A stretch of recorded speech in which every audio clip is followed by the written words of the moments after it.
भंडारा जिल्ह्यातील मोहाडी येथील तहसील कार्यालयाच्या आवारातून आज दिनांक 29 एप्रिलच्या पहाटे 1:45 6 महिन्यापूर्वी जप्त केलेला टिप्पर क्रमांक MH40 बल 9388 ला मुख्य द्वाराचे साखळी व कुलूप तोडून अज्ञात चोरट्यांनी चोरून नेला।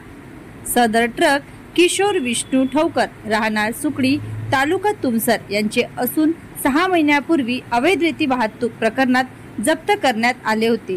तेव्हापासून सदर ट्रक हे तहसील कार्यालय मोहाडीच्या आवारातच ठेवलेले होते। या कार्यालयाच्या आवारातून रात्री पाळीचे सुरक्षा रक्षक असून सुद्धा सदर टिप्पर कस काय चोरीला गेला? सुरक्षा रक्षक कुंभकर्णी झोपेत होते काय, किंवा यामागे कुणाचे आर्थिक देवाणघेवाण झाले काय, असा प्रश्न आता जनसामान्य करीत आहेत। सदर टिप्पर हा तुमसरच्या दिशेने पडला असल्याचे CCTV फुटेजच्या तपासणीमध्ये आढळून आले। सदर प्रकरणाचा तपास मोहाडी पोलीस स्टेशन कर्मचारी करत आहे।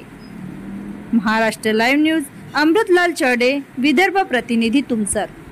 आता गाडीवर मोबाईल नंबर नाही तर इमर्जन्सी QR कोड वापरा, जे तुम्हाला अडचणीच्या वेळी साथ देईल।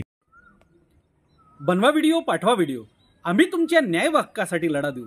ताज्या बातम्या व घडामोडींसाठी पाहत राहा फक्त महाराष्ट्र लाईव्ह न्यूज। आजच आमच्या चॅनलला सबस्क्राईब करा, शेअर करा, कमेंट करा आणि हो, बेल आयकॉन दबायला विसरू नका। जय महाराष्ट्र।